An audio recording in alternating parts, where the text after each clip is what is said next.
Bonsoir, cette chaîne, soyez chambés dans le nom puissant de ce Seigneur.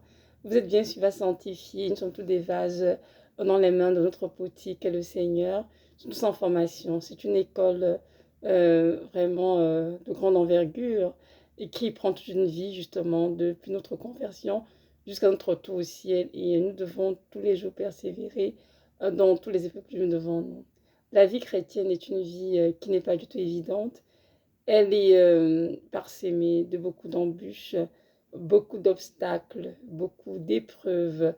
Et ça, c'est pour tous les chrétiens. Donc, tous les chrétiens de la terre sont éprouvés, c'est certain. Mais il y a des chrétiens qui ont des parcours tout à fait particuliers, des parcours qui sont plus difficiles que les autres. Et ces chrétiens se demandent pourquoi. Pourquoi moi, Seigneur, pour autant de souffrance? Avez-vous l'impression, vous qui m'écoutez, que depuis votre conversion, euh, vos vies sont couronnées toujours d'épreuves? Vous avez cette impression que ça n'arrête jamais. À chaque jour, il y a quelque chose qui ne va pas. À chaque mois, il y a quelque chose qui se produit. C'est comme si, en fait, le Seigneur nous avait laissé tomber. Donc, ce n'est pas vrai. Oui, mes frères et sœurs, il y a des chrétiens qui ont des chemins très difficiles. Et ces chrétiens vont d'épreuve en épreuve.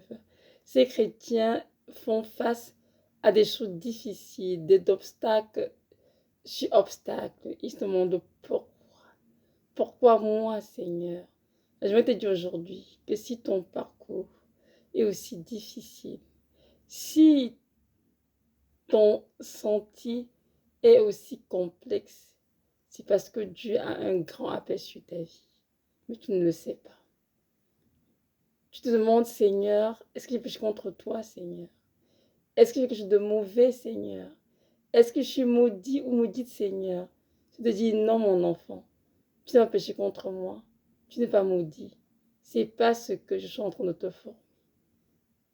C'est, comment dirais-je, si tu te comprends cela, mais en fait, les chrétiens qui souffrent beaucoup sont ceux qui sont les plus proches du Seigneur.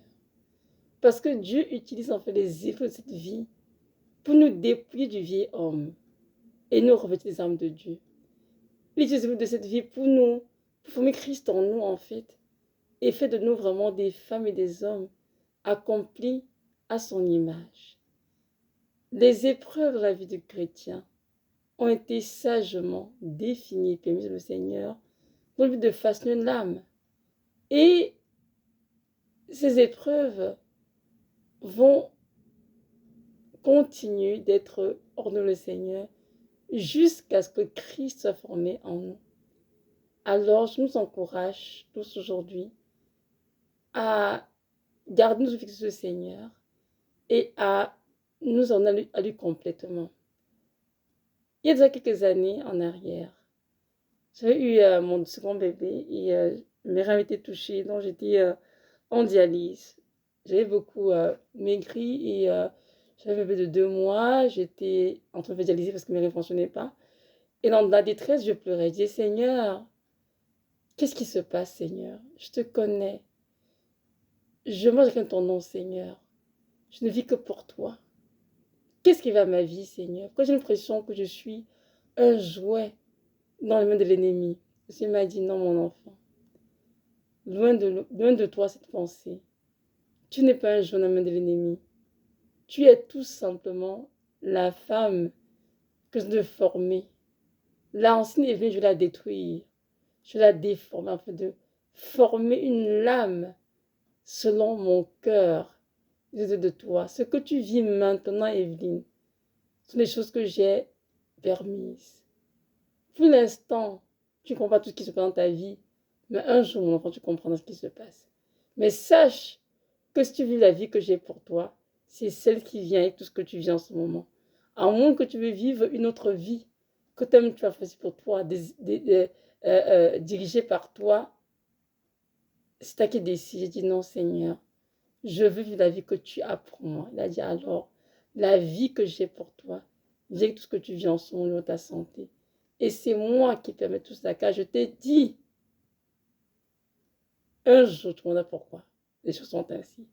Donc, Et évidemment, j'ai beaucoup pleuré, mais j'ai compris que c'était le passage nécessaire pour, pour moi, Evelyne, pour être vraiment cette femme que je veux que je sois en lui. Et j'ai donc tout simplement accepté, je me suis soumise à tout ce qu'il imposait comme épreuve. Et quelques mois après, j'ai quitté la dialyse, je me souviens, c'est une grande joie de ma famille, enfin, de retour à la maison, plus d'hôpital et tout. Et je rends grâce à Dieu encore aujourd'hui pour cela, car je me rappelle que ce fut une grande joie. Mais après, c'est donc d'autres problèmes de santé qui ont perduré, qui ont continué, ça a été facile. Mais tout ce que je veux dire dans cette vidéo, c'est que le Seigneur m'a donc dit, à ce c'était en 2019, hein, il a dit, Evelyne, tu me poses la question de ça, pourquoi? Pourquoi toi? Pourquoi tu me sens que ta vie était aussi compliquée? Qu'est-ce qui va avec ta vie? Pourquoi? Et je te dis aujourd'hui, c'est parce que tu as un grand aperçu de ta vie. C'est pour ça que ton sentier est aussi difficile. Est aussi difficile. Mes frères et sœurs dans la foi, notre Dieu est notre Père. Et il nous a eu cette terre pour sauver nos âmes. Il ne pleura devant rien pour nous former, afin que nous soyons vraiment la femme ou l'homme qu'il désire. Et pour cela, il mettra toutes sortes d'épreuves dans le but de nous façonner. Nous devons travailler avec lui en partenariat, nous devons être enseignables, malléables dans ses mains, afin qu'il puisse faire de nous vraiment le vase qu'il désire. N'oublie pas, hein, tu vas sanctifier. Et j'ai fait une vidéo là-dessus, je parlais justement de ce vase dans la main du potier. Lorsqu'il fait un vase qui ne lui plaît pas, il déforme le vase, il refait notre vase. Donc nous allons nous tenir ainsi. Dieu est en train de nous modeler. Lorsque ce qu'il voit en nous ne lui plaît pas, il va mettre toutes ces épreuves pour nous briser, afin de nous façonner. Quand Dieu m'a dit ceci, il dit chaque coup que je me qui te touche, te ruine, Evelyne, te défigure, te détruit, mais je vais te rebâtir, parce que je suis l'Éternel qui bâtit sur d'anciennes ruines. Amen. Ceci pour dire donc que notre Seigneur est avec nous. Si toi tu m'écoutes maintenant et que tu entends le du Seigneur, que tu reconnais que tu es ce chrétien qui, depuis ta conversion, veut de repos, qui souffre dans tout le monde de sa vie, qui va d'épreuve en épreuve, tu me que tu n'arrêtes jamais. Et pourtant, tu as la crainte de l'Éternel. Et pourtant, tu aimes le Seigneur. Et pourtant, tu ne désires que lui. Alors sache que c'est parce que tu as un grand peu sur ta vie et que tu es en formation dans les mains du potier qu'est le Seigneur. Notre Dieu est un Dieu vivant. Notre Dieu est un Dieu puissant. Et il a pour nous en réserve, nous qui l'aimons, de grandes choses qui nous attendent, de belles unions pratiquées. Mais pour ça, il a besoin des femmes et des hommes qui ont Christ en eux, qui ont Christ formé en eux complètement. C'est la raison pour laquelle ton parcours est aussi difficile, ainsi que le mien. Notre Seigneur est toujours là pour nous soutenir. Alors prions de toutes nos forces, donnons la grâce, mes frères et sœurs, de tenir dans les épreuves, d'endurer tout ce qui nous inflige, parce que nous l'aimons et parce que c'est pour notre propre bien.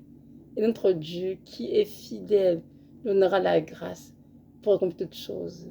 Celui qui a commencé à vivre en nous est fidèle pour la chaîne de la parole. Et notre Dieu peut faire infiniment au-delà que nous pensons ou demander. Alors, continuons de lui faire confiance. Et donc, un jour, les épreuves vont s'arrêter. Nous allons enfin transporter cette notion de Christ en nous et être vraiment ces instruments pour le salut de plusieurs. Notre Dieu est un Dieu fidèle et n'oublions jamais que peu importe ce que nous pouvons traverser à l'instant, peu importe notre douleur, peu importe nos incompréhensions, sachant qu'il a vécu pire à la croix. Le Seigneur Jésus-Christ a tellement souffert. J'ai dans un livre qu'il a reçu 5840 coups en tout. Et c'était vraiment quelque chose de pénible pour le Seigneur. Mais il a fait cela pour toi et moi qui étions des impies. Amen. Est-ce que la parole est? Lorsque nous étions impies, Christ est mort pour nous. C'est ainsi que nous avons prouvé son amour. Alors nous, aujourd'hui, mes frères et sœurs, nous devons supporter tout pour l'amour de Christ et pour notre prochain. Parce qu'il y a même des croix que nous portons tous les jours, des soins que Dieu nous impose, pas même pas pour nous, mais c'est pour des âmes qui doivent être sauvées dans notre propre famille, autour de nous, dans le voisinage et sans compter dans le monde entier. Oui, beaucoup de chrétiens ont signé le Seigneur des contrats dans le monde spirituel, ils ne savent pas. Et ces chrétiens ont donné leur vie comme des vases en fait de souffrance pour que l'œuvre de la rédemption puisse être accomplie dans la vie de plusieurs âmes. Mais c'est qu'ils ne savent juste pas. Et ils sont là, ils se disent Seigneur, pourquoi moi que je sois autant Seigneur? Alors que nous spirituels ont dit oui au Seigneur pour participer à son œuvre de rédemption. Le Seigneur Jésus-Christ, bien qu'il soit ressuscité, continue de saigner pour les âmes qui l'ont rejeté, qui l'ont bafoué, qui l'ont le péché, qui servent Satan. Donc comprenons bien qu'il est toujours en train de travailler à la rédemption des âmes. Mais cette fois-ci, il ne fait pas ça seul, il fait ça avec nous, ses enfants, afin que nous puissions vraiment prendre part à ces souffrances, hein, pour que cette œuvre vraiment de rédemption puisse toucher l'humanité entière. Et même l'apôtre Paul écrit dans la parole, j'achève les souffrances de Christ dans ma chair. Ils ont tout très bien que l'apôtre Paul, il a beaucoup souffert pour le Seigneur, bien sûr, lorsqu'il t'a appelé. Dieu lui a bien dit, voici que tu as souffert pour moi.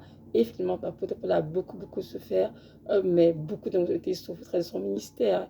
Et c'est ainsi là l'on prépare au soin de Christ. Et nous aussi, en tant que chrétiens, sommes appelés justement à prendre part aux souffrances du Christ et vraiment à porter notre chair, hein, vraiment des douleurs, un temps des souffrances pour le Seigneur.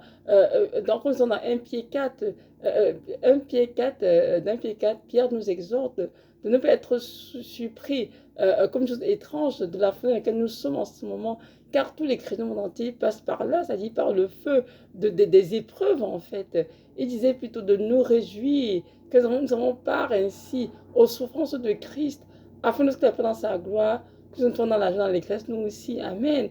Donc, notre Seigneur Jésus-Christ nous invite tous à partir de la rédemption. Il y a des chrétiens à qui le Seigneur est plus exigeant et ils ont des croix, on va dire, un peu plus lourdes. Oh oui, un peu plus lourdes, mais ces chrétiens, c'est parce qu'ils ont des appels spécifiques sur leur vie. Et évidemment, Dieu les forme en vue de l'œuvre qui les attend justement. Ils ont besoin d'être formés pour être capables justement de servir le Seigneur le Seigneur comme Dieu le demandera. Donc c'est ça. Donc si tu écoutes cette vidéo aujourd'hui et que cela t'encourage, si tu te sens vraiment ce dont je parle qui est éprouvé au-delà de ce qu'on peut penser imaginer, alors sache que mon frère, ma soeur, l'Esprit de Dieu repose sur toi, l'Esprit de gloire est sur toi. Parce que tu souffres pas parce que tu fais quelque chose de mal, non. Tu souffres parce que tu fais quelque chose de bien. Tu souffres le nom du Seigneur, bien sûr. C'est pour ça que l'Esprit de Dieu repose sur toi. Si tu souffres tout simplement comme un chrétien qui a fait du mal, qui a pris contre le Seigneur, ah mais non, pour que la souffrance s'arrête, il faut justement confesser tes péchés, demander pardon au Seigneur, te repentir et puis recommencer. Mais si tu souffres parce que tu es chrétien, à cause du nom de Christ, parce que tu fais du bien, mais que tu es persécuté pour cela, alors sache que l'Esprit de Dieu, l'Esprit de gloire repose sur toi et de Jésus-Christ est avec toi et jamais il ne t'abandonnera parce qu'il te l'a promis en Matthieu 28, je ne me trompe pas, je serai jusqu'à la fin du monde. Donc notre Dieu sera avec nous jusqu'à la fin du monde et il ne nous laissera jamais tomber. Il faut juste s'assurer, lorsque nous souffrons, que c'est bel et bien la volonté de Dieu. Que d'origine nous souffrons, ce n'est pas parce qu'on a péché contre le Seigneur, mais que c'est vraiment parce que nous avons fait quelque chose de bien pour le Seigneur. On a un petit passage, hein, pour terminer dans 1 Pierre 4, justement, des versets 12, 12 à 16. Ça dit ceci. Bien-aimé, pardon. Non, je reprends, ça dit ceci. Bien-aimés, ne soyez pas surpris comme d'une chose étrange qui vous arrive. De la fournaise qui est au milieu de vous, vous vous éprouvez. Réjouissez-vous au contraire de la part que vous avez aux souffrances de Christ, afin que vous soyez aussi dans la joie et dans l'allégresse lorsque sa gloire apparaîtra. Si vous êtes outragés pour le nom de Christ, vous êtes heureux parce que l'Esprit de gloire, l'Esprit de Dieu repose sur vous. Que nul de vous, en effet, ne souffre comme meurtrier, ou voleur, ou malfaiteur, ou comme s'ingérant dans les affaires d'autrui. Mais si quelqu'un souffre comme chrétien, qui n'en ait point honte, et que plutôt il glorifie Dieu à cause de ce nom. Car, non, je m'arrête à verset 16, non, c'est ça. Voyez-vous, donc ici, si quelqu'un souffre à cause du nom de Christ, en fait, il peut s'en glorifier ses souffrances parce qu'il sait qu'il a fait de mauvais, mais il souffre parce qu'il aime le Seigneur. Amen. Donc, mes frères et sœurs, Dieu nous appelle ici clairement par l'apôtre Pierre à prendre part aux souffrances du Christ, afin que lorsqu'il apparaîtra dans sa gloire, que nous soyons dans la joie, dans l'allégresse. Amen. Ils n'ont pas souffert parce qu'on fait quelque chose de mal. Hein? Non, non, non, non, non. Pas que Dieu puisse nous souffrir parce que nous aimons le Seigneur. Nous avons les belles choses pour les Seigneurs sont persécutés pour cela. Donc voilà, soyez richement bénis. Que notre Dieu de gloire vous donne vraiment le courage, la force, l'endurance nécessaire pour ne faire que sa volonté jusqu'à venir dans sa gloire. Que le Seigneur Jésus-Christ vous fortifie puissamment par le Saint-Esprit qui est en vous. Il vous donne vraiment cette grâce de comprendre que si votre parcours est si difficile, c'est parce qu'il y a un grand appel sur vos vies. Soyez richement bénis et que le Dieu de paix vous comble de sa douce présence. Amen.